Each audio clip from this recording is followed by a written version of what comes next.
Hi, I'm Mike Dano with Light Reading, and I'm here with Derek from Samsung, and we are here in sunny Las Vegas, Nevada, though a big rainstorm just finished, which I was very surprised at. I know. To start the show with a huge rainstorm here in Las Vegas, where the average temperatures are 100 degrees. But anyway, we made it here. The show has started, and we're talking all things Open RAN. We're talking all things Samsung.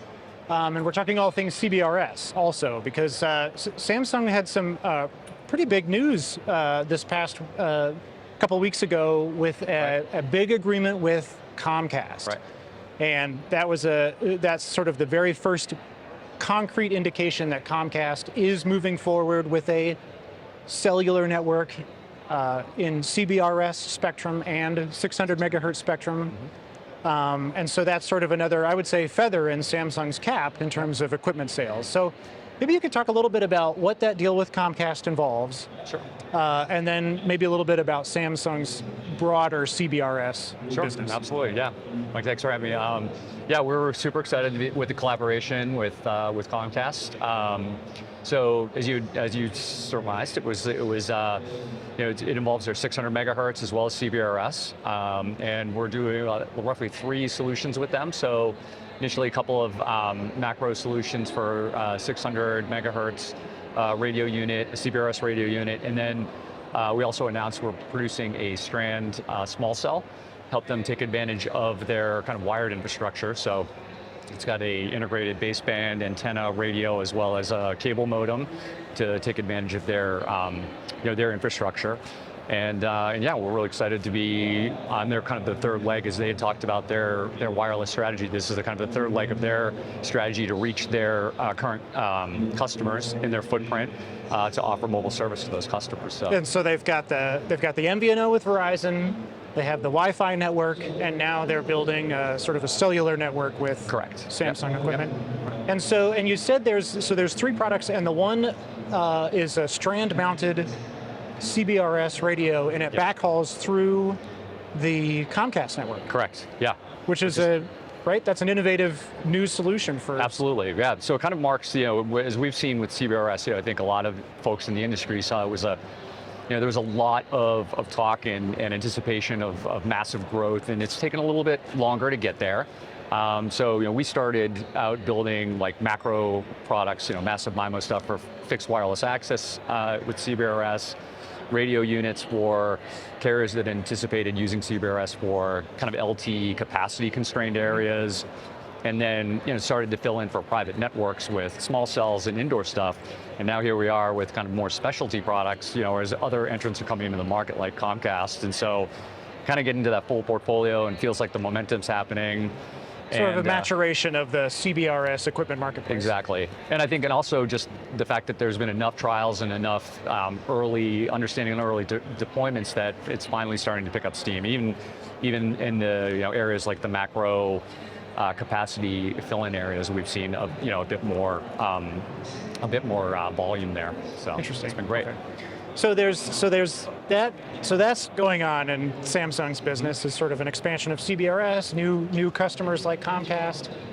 But I did ask Comcast about whether their deployment is Open RAN, and Comcast said that it's technically not Open RAN, is what Comcast had said to me in response to that question. And so, I mean, they said that their broader goal is using multiple vendors, interoperability, but sort of this first deployment was not necessarily strictly Open RAN. However, Samsung has definitely been I would say at the forefront of sort of the Open RAN trend, and certainly not sort of hasn't necessarily been an opponent of it. All right. Is that fair to say? And then, absolutely. And then, would you? I mean, what's your view of the Open RAN opportunity so for Samsung? Our view of ORAN has been we've always taken a very kind of customer-centric approach.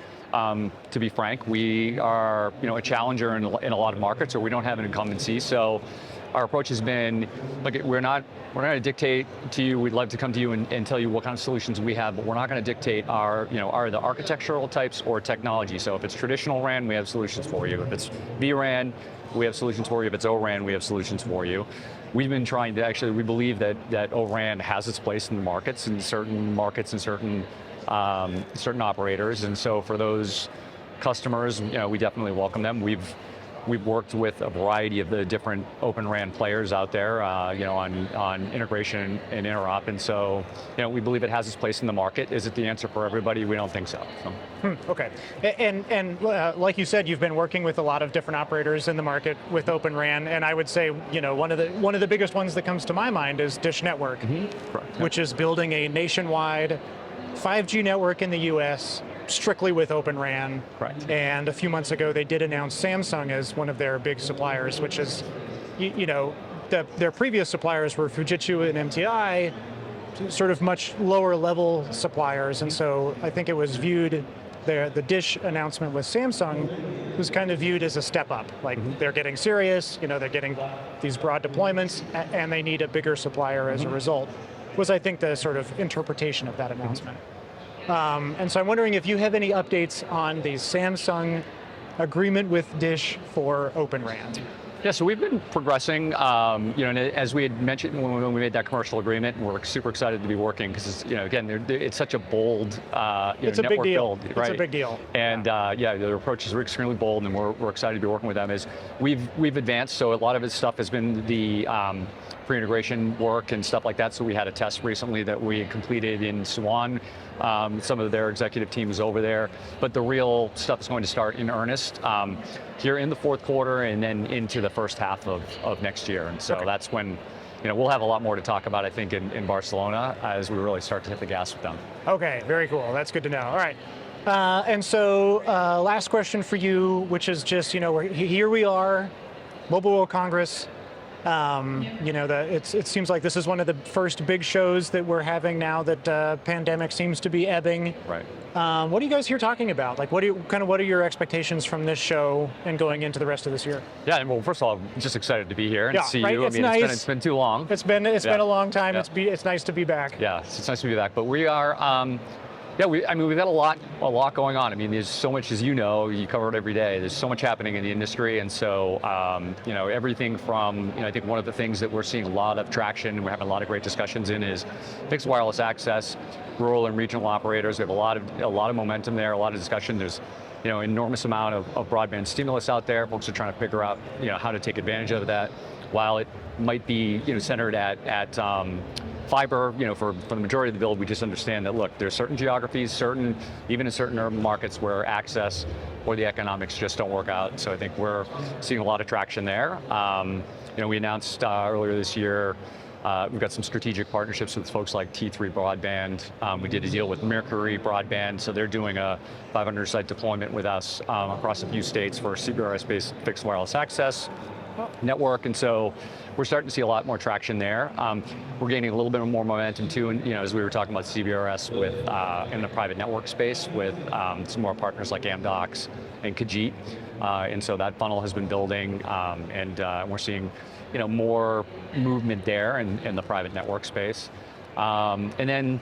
I think you may have seen recently Verizon made an announcement about all their vRAN sites, which is predominantly the collaboration that we're working with them. We're excited with that. That the momentum's been building there. So we're still working hard on the macro network build out, but now we're starting to get more into in-building solutions, not only just for coverage, but the private networking and all the other different maturations of slices and things like that. And I think we're starting to see momentum there. So we've got expansion of our portfolio in the in-building space. So our link cell, we're starting to add a 39 gigahertz unit there. We've got this thing called the Link Hub, which is basically a DAS interface tray for C-band that would help just do kind of a plug and play to provide C-band access for existing DAS infrastructure. Super easy, 1U compact solution that will really help operators, get their in-building coverage over existing infrastructure. And so I think we're starting to see a little bit more movement and traction inside, where frankly, where we make all of our data calls and and all this, so that's where things are at. So we're excited. A lot of momentum in the market. So a lot of stuff going on. Right. I mean, like you mentioned, you've got a huge deal with the nation's biggest carrier. We didn't even cover that, right. Before in the questions before. Right. So yeah, a lot of stuff going on with Samsung. Derek, thanks so much for being with me today. Thanks so much for having me. All right, really a pleasure. Thanks.